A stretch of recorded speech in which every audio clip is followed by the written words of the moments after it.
Hello, family. Welcome back to the Explore the Extraordinary podcast. My name is Betty, and today I'm joined by Lei. And Lei is an intuitive guide, an author, a near-death experiencer, a shared death experiencer, all around tons of mystical experiences. I'm super excited for Leigh's willingness to come onto the podcast and share with our community. I have never heard her story before, so I'm going to get to hear it with all of you for the first time. I'm going to toss it right over to you to share about your experience. Thanks so much for your willingness to serve. Thank you so much for having me. I'm just grateful to be here and grateful to share my story with all of your audience. So we'll just begin. The first near-death experience was when I was 21 after the birth of my second son. It had been a normal but active pregnancy. And as I was in labor, he was turning flip-flops and they had to physically reach up inside of me and turn him around many times. This was extremely painful. I do not blame them for anything that happened afterward. It was a very stressful situation. He did make it into the world.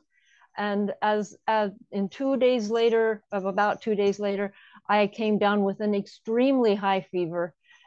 I saw it on the thermometer. It was 111 Celsius, no, 111 Fahrenheit or 44 Celsius. Sorry about that. So it was really, really high. And I was not very mobile. And I was on the hospital bed. And I sat up. Of course, I was, and I felt nothing. There was no pain. There was no emotion, nothing. I just sat up, turned around, and looked back. And there on the bed was my body. And I floated out into darkness, extreme darkness. There was no perceiving anything, but it was warm. It was loving. It was non-judgmental. It was supportive. It was the most wonderful feeling in the world. And I was like, this is just wonderful. And I floated through what seemed like it might be a tunnel. And then I got to something that seemed like a widening. And when I got there, the feeling was the same. It was just so blissful. And I'm still fine. And then a voice, which I perceived as male, came and asked me a question. And he said, do you want to come now? And it was the most gentle, kind, non-judgmental voice. And at that second, just a fraction of a second, I realized what he was asking me and that I needed to answer it. And for a moment, I just panicked. And I said, I can't. I have 2 children to raise. And then I perceived a nod of the head. And I floated back down, just instantly floated back down. He was not judging me at all. It was, okay, that's your choice. And I floated back down and I popped back in my body and the fever broke and I was out of the hospital the next day. But I realized I had been empowered to make the choice. I was here for a reason. I had a purpose in being here. And I knew that I was empowered, which I carried with me the rest of my life.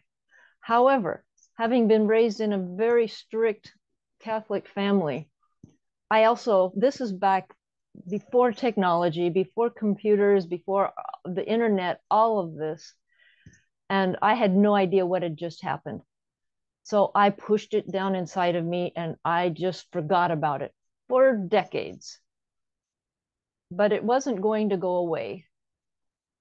It would come back, and it would come back with other near-death experiences and near-death-like experiences. The next near-death experience was several decades later. And I was, again, very sick with a very high fever. And it's summertime in Hawaii, and it's the hottest part of the year. And I'm covered in every blanket, every bit of clothing, everything I could because I was so cold and I was still shivering. So it was a very high fever. And I'm sitting there on the bed, not doing much. And I just, for a moment, just, okay, let go. And I went somewhere. And I don't know where I went, but it was very non-distinct. a kind of a brown, gray, pink, orange kind of light. Can't see anything. It's like foggy, only it's not wet and it's warm, and it's just the same blissful feeling. And I'm standing there, or I'm being there in whatever fashion I was there. And I realized there was a bunch of beings around me, a whole lot of them. And I don't know who they were or what they were because I couldn't see anything. But they were chanting to me. And they chanted over and over and over, "You have done what you came here to do." And of course, I'm like, oh, yeah, this is wonderful. This is great. Oh, this feels good. Oh, this is fine. What? And at that moment, I'm back in my body. And I'm like, wait a minute. If I have done what I came here to do, why am I still here? And at that moment, I started trying to, as the fever broke and I started to be able to at least move. And I was extremely, extremely weak. I started thinking, well, if I've done here what I've come here to do, my time may be short. So maybe I should prepare for this. So I did all of the physical things, like making sure it would be as easy as possible for whomever was left behind. But I also started, how do I die well? How do I do this? And the best person I could find to teach me this was Ram Dass, who at that point in time was still in form here. But I didn't meet him. But I studied everything he had, absolutely everything, whether it was about dying or not. And he was my first real teacher. Well, I'm sitting on the couch one day, and because I can't do much, but I can't move very well, only a little bit. And I'm sitting on the couch looking out my front door and through the carport. And on the other side of the carport, there is just trees and forest, and there's nothing, there's no paths, there's nothing. But I saw a being walking by. And I thought, that's kind of interesting. And I noticed that the being was wearing a white robe and was had shaggy, kind of curly hair and a shaggy, kind of curly beard. And I thought, oh, that's Ram Dass. Now, this is after he had passed. He passed on December 23rd, and this was on December 25th. And so I see him walking by my carport, on the far side of my carport. And as I noticed it was him, he kind of turned toward me and went, yeah, it's me. And I'm like, whoa. And so after he walked on by, I gathered up the strength and I went out. And there, under a mango tree in December, which is not fruiting season, on the ground were four perfectly shaped, perfectly ripe, unbruised, unblemished guavas in the shape of a diamond. He'd left me a gift as he walked by. So I'm like, why did he do this? And I realized in his crossover, in his transformation, in his leaving form, whatever you want to call it, I had known that what he really wanted us to do was not grieve for him. He wanted us to not only be with, but also to celebrate the freedom he now had. He wanted us to celebrate his transformation because, as he taught so many times, there is no death. There is only becoming more your fullness in the oneness, in the energy that is everywhere. And so he wanted us to celebrate that, and I did. And that's why he visited me. So as I went along after this and I'm healing from all of this, there came a point in time when I realized that even though I was able to do a lot to help people or guide people right at that moment, that there was something holding me back. And so I started looking at how could I heal whatever it was, and figured out, yeah, it was my relationship with my mother. She had started having children at 16.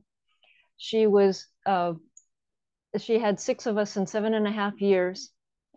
She had some mental issues. She was overwhelmed, very angry, and just, it was not a pleasant childhood at all. And I carried a lot of scars from it, especially the time when she almost killed me.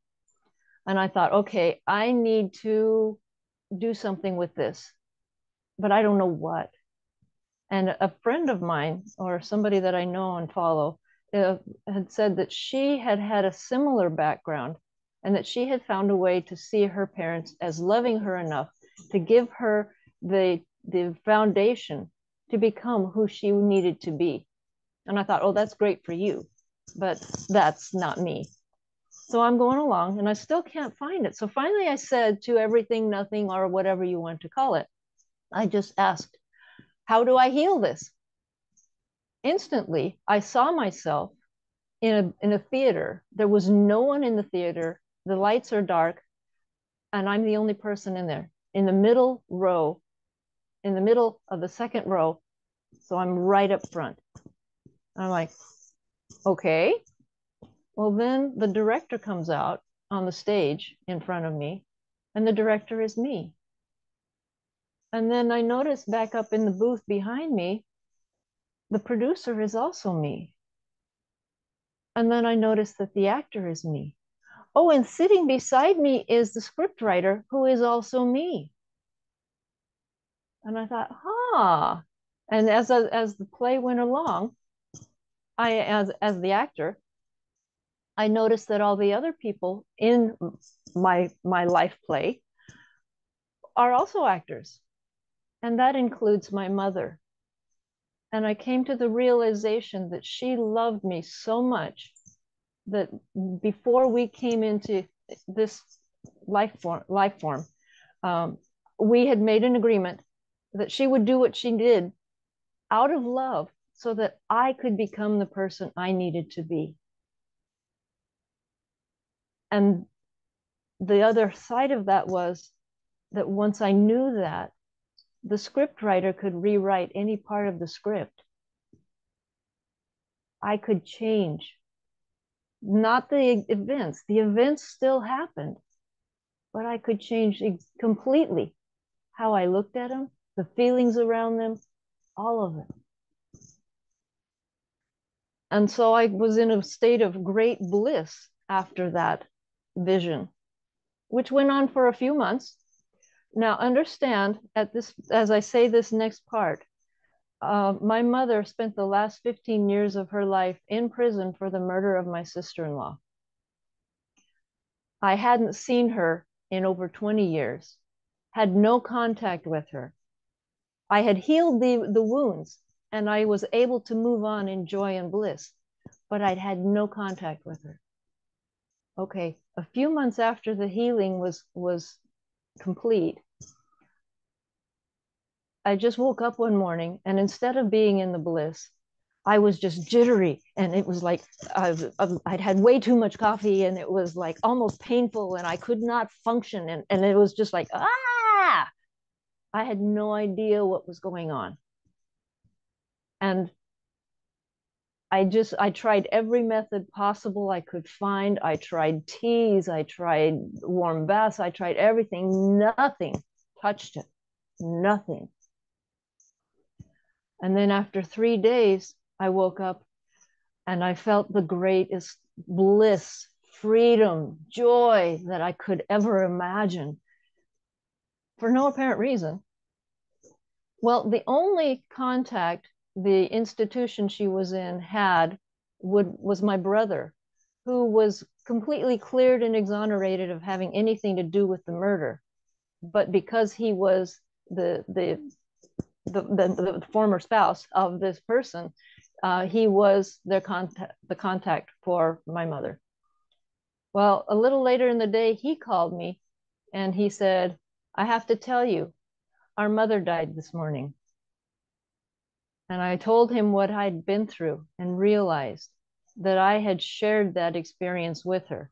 Now, I didn't have a term for that. just as when I had the near-death experiences, I didn't have terms for them. These things all happened. I had no idea they existed or what they were.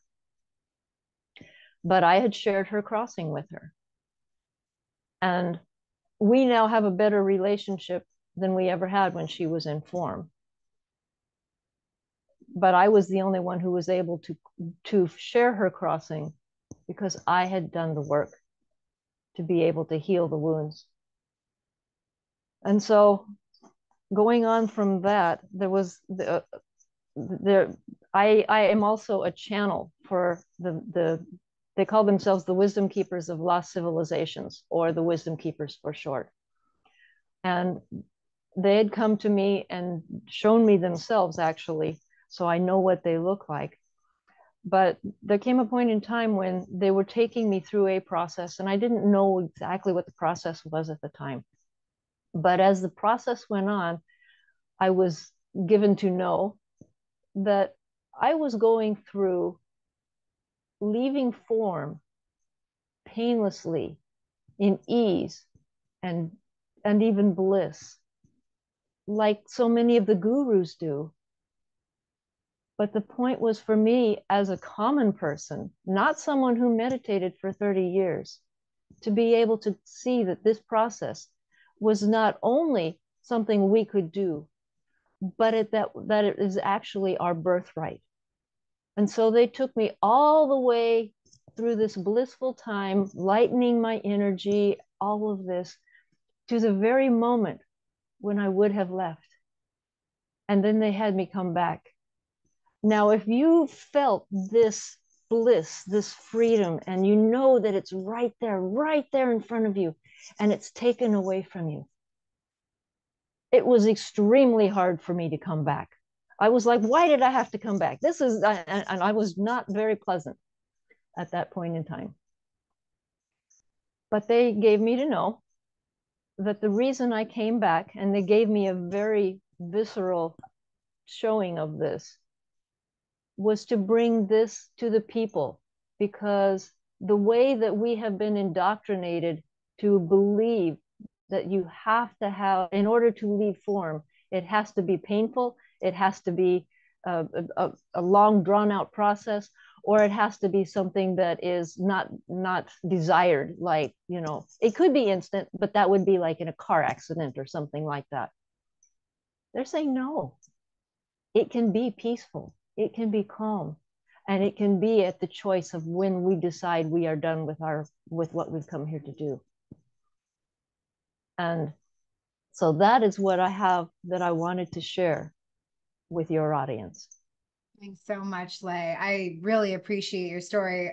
I know that you can see me, but I'm edited out while we're recording, but I was making all sorts of faces.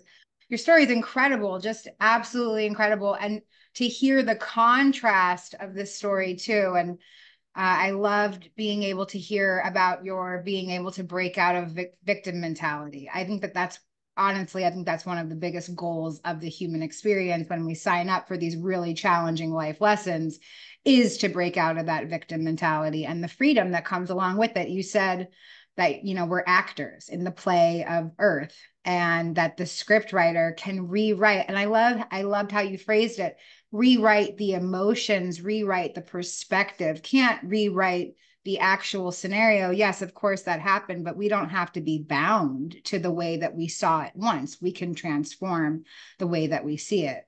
So I just heard you say in this last part that, you were angry that you had to come back. And even though they've given you a reason with why you had to come back, and I'm so grateful that you're showing up for your mission and that you're sharing, how did you get acclimated to being back here after having so many of these spiritual experiences, feeling all of that bliss? How do you find that temperance between the two worlds? I think a lot of our audience would appreciate hearing that. Well, the first thing that they did to bring me back, I was not exactly depressed, but I was really close to depressed after they made me come back. And so I'm sitting there and I'm like, why did I have to come back? All of a sudden, this lovely young gal that I've never met, I don't know her name, anything, she shows up on my doorstep. Now I live in the boonies. I don't live like, there's not a whole lot around me. And it's not like a place that somebody would just kind of show up to. And she showed up knocking on my door. She's got blood on her legs and her arms, and she looks like she's really been through a mess, but you can see that she is just beautiful. Anyway, and she said, she's like, can I come in? Can I come in? Can I use your phone? Can I? And so I let her come in and use my phone to call her aunt. And her aunt didn't answer. And so I said, would you like to sit down and tell me what's going on? And so she sat down, and I gave her a bottle of water, and she told me her entire story, and it was not at all pleasant. It was horrible. And so I was like, well, what would you like to do? And she had come to the point after she told me her story that the only way for her to have safety would be to go to the police and tell them her story, which implied that she was also part of this criminal activity. So she'd have to put herself in that position, but she was willing to do that to get to the place where she could be in safety. So I took her up to the police station, and as I'm driving back, I'm realizing that's it. I'm here to be of service to other people. And so I take everything that has happened to me and I turn it around to be in service in whatever way I possibly can, to the best of my ability, to other people, to humanity, to especially transformation and change. And that's how I've melded the two different parts of my being, or however you would like to change the different feelings and the different ways of being. That's how I've done it. That's really helpful. It's bringing something up for me that after my own spiritual experience, I thought, yes, the same thing, like I'm here to be of service, but I had no discernment. And so I thought telemarketers who were calling me to scam me out of my money, I was like, oh, God, sending these people to me to help me create abundance. But I just remember not having the tools for discernment. But it sounds like that's something that you have been able to cultivate over your time of having all these spiritual experiences. The wisdom keepers have actually been working with me for many years to be able to be a channel. You know, some people become a channel fairly quickly, and the physical process is extremely difficult. I've been being worked on, I realize now, I didn't at the time, for all of these years, even since my first NDE. And so they've had a lot of time to get me ready and teach me the tools. You know, they would come to me once in a while here and there. And, you know, so people will now ask me, well, what methods do you use? And I'm like, I've got a tool belt. There's so many of them. And whenever I am working with someone or guiding someone, the right tool will come out at the right time for whatever they need at that moment. So it was much easier for me to make this transformation because it's been going on for a very long time. Yeah, that's really helpful. And I love that you're talking about having a whole arsenal of tools to assist you in integration and discernment and temperance and all of those things that are so important after coming back from a spiritual experience. So you mentioned that you have a really conscious connection with the other side and your guides. And I'm wondering if you can maybe share a little bit about what the process was like coming into a state of trusting those voices or these experiences. Okay. Obviously, with my background and my history with my mother, I was not ready for this at first. In fact, I spent a major portion of my life feeling like I was swimming across the ocean alone by myself, no help. And that's not a very nice place to be. It's extremely difficult and very challenging. But as I started to work through this and they came to me, and you know, it would be like, even after my first NDE, people would come to me because I had a very calming presence. And even at that point in time, they were talking to me, some sentence, some verbs, something would come out of me, a little piece of whatever. And it would, to me, it would seem like it was very simple, but they would turn around and say, "Oh, that's just what I needed to hear," or "Thank you so much for that. That gives me such peace," or whatever. They would come back to, I'm like, "Okay, whatever. I don't know that I did anything." Well, as time went on, I could feel their energy in these, and I could, right before they would speak through me, there would come this energy, whoosh, and I'm like, "Oh, here it comes. Okay."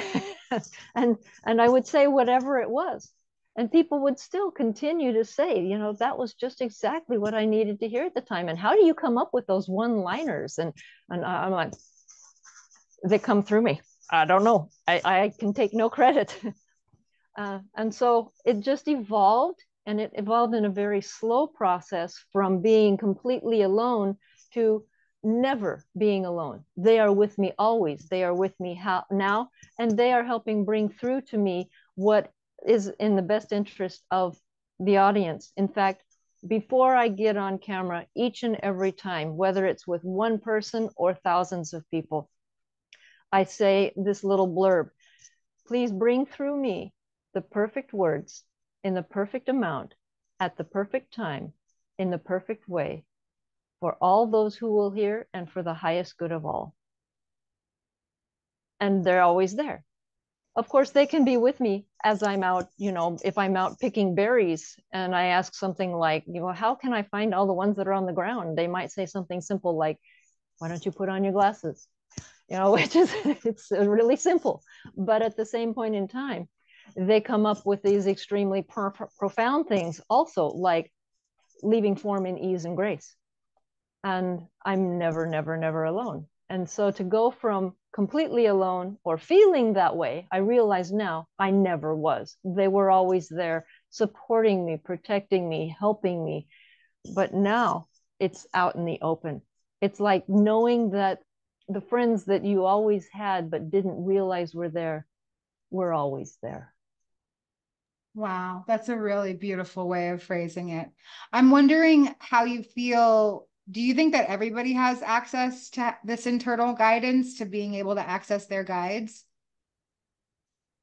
I think they do if they want to, and if they're willing to admit that it's possible. I think I know we all have a multitude of supporters behind us, around us, helping us. If we didn't, we'd never survive. But I also know that as we were in a meeting before we came into form with these supporters, that we chose exactly, there would be these events that would happen.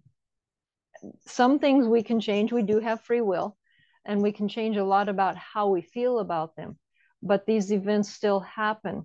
They are still there supporting us, helping us through all of this, and always have been and always will be. And if we see them and allow them, ask them to come in and be with us, we're much more likely to be able to contact them.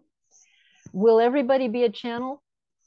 Probably not, but they can be a channel for their own messages, even if they cannot be a channel for something that's a little more grand.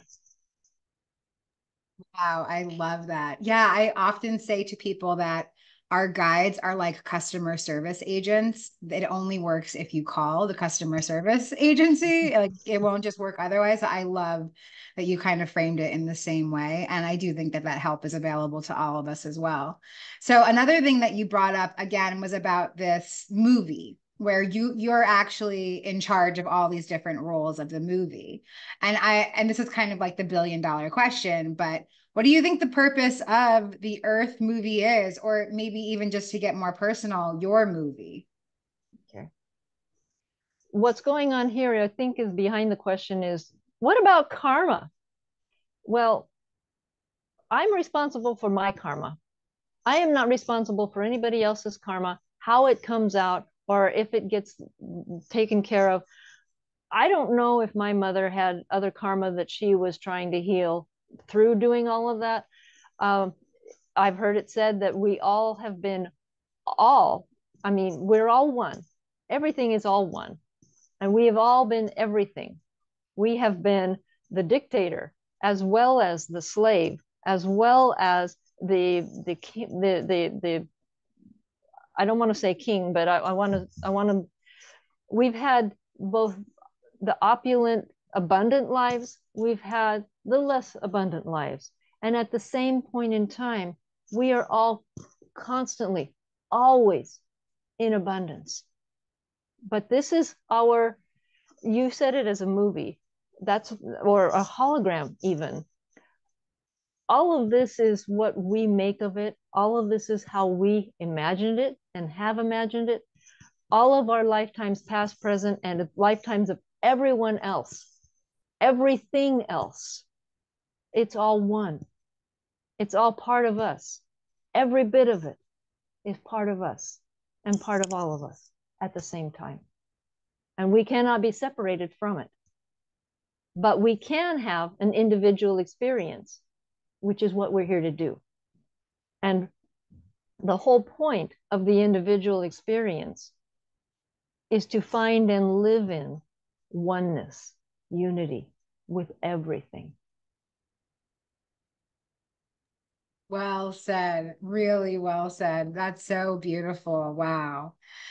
Yeah, I'm wondering, I heard you say that Ram Dass is one of your main spiritual teachers. I'm wondering, have you found any other spiritual teachers, or are there any other books or any other things that influence you that really help you solidify that awareness of oneness and finding the divine light? There have been so many. I think I've studied with just about everybody that's out there at some point in time. I went through Eckhart Tolle. I went through, who else did I go through? There's been so many of them. I don't read books anymore. I don't feel like I need to anymore. I'm to the point where I understand that everything is a method. And if the method works for you, fantastic, use it as long as it does. But be ready to understand that if you use a method too long, it can become a trap. And if it becomes not helpful to you anymore, let the method go. And so I have pretty much let all the reading of the books go. I occasionally listen to an occasional something on YouTube. RJ Speen is really good. Next Level Soul is wonderful for anybody who's looking for something. This podcast, all of the podcasts, if they're helpful to you, make use of them. If they help you to transform and move forward, fantastic. Use it, whatever it happens to be. That's beautiful. Thank you. I think people are very into getting some tangible tools, like who, what, where, when, tell me how that I can experience something like what you experienced. You don't have to die to experience this kind of transformation. There's tools out there. So I really appreciate you saying that.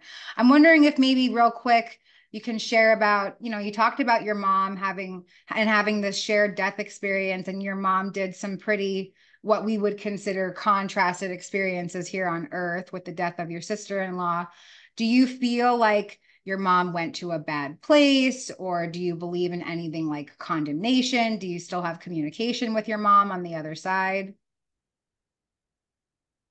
I know for a fact that when she left, she moved into freedom and bliss.